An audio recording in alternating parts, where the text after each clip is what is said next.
you come to Clewiston, you tried to go to work at U.S. Sugar. There was no question that was the place to work.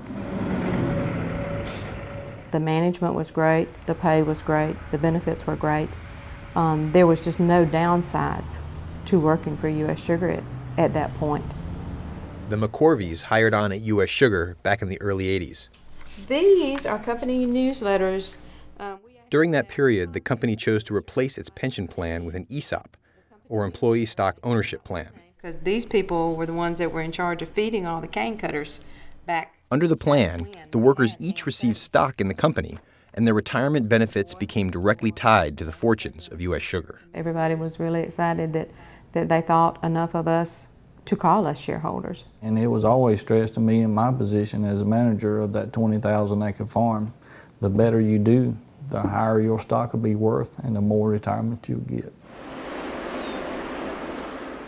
That all sounded great, and ESOPs have benefited workers, especially at small companies. But the McCorveys have since discovered that their ESOP plan has turned them into second-class corporate citizens with little control and virtually no rights to information about a company they partly own. Now they, along with about 4,000 other current and former employees at U.S. Sugar, say they have lost millions of dollars by pinning all their retirement hopes on one company's stock. Diversification is important in an investment portfolio. Of course, U.S. Sugar employees in the ESOP never got that chance. It is U.S. Sugar stock, and that's it. Okay. Ellen Sims worked at U.S. Sugar for 20 years. Now she runs her own frame store. She was at the company when NAFTA, or the North American Free Trade Agreement, forced the industry to compete with lower sugar prices abroad.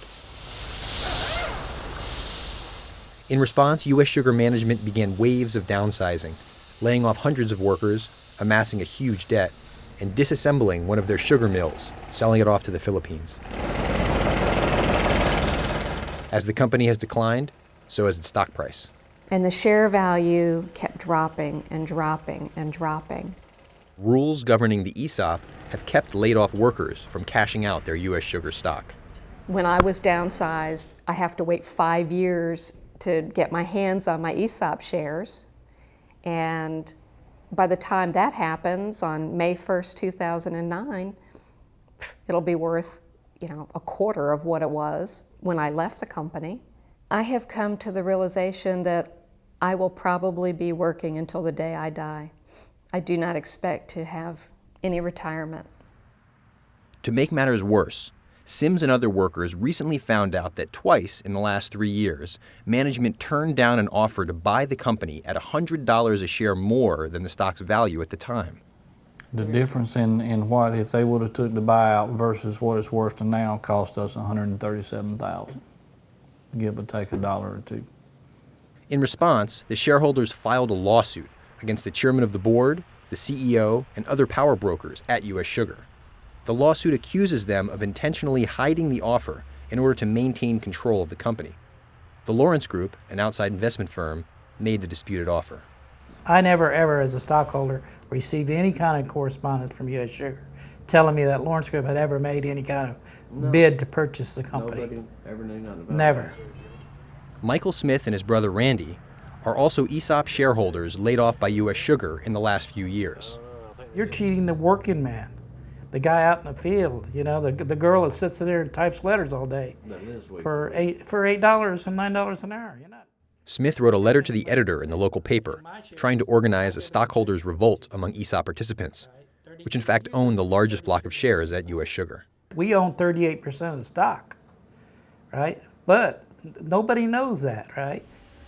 But Smith found out that yet another disadvantage of being in the ESOP is that in this case they had no say in the sale of the company.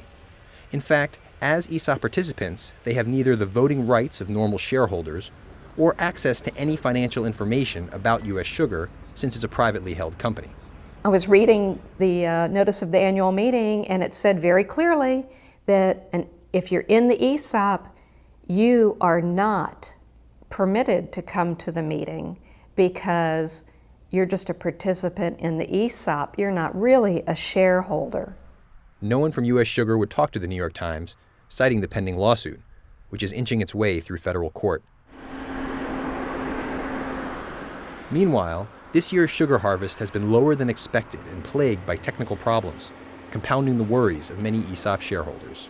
They're not making no money now. They ain't making me no money, and I'm scared that I'm gonna lose it all, and I ain't gonna have nothing.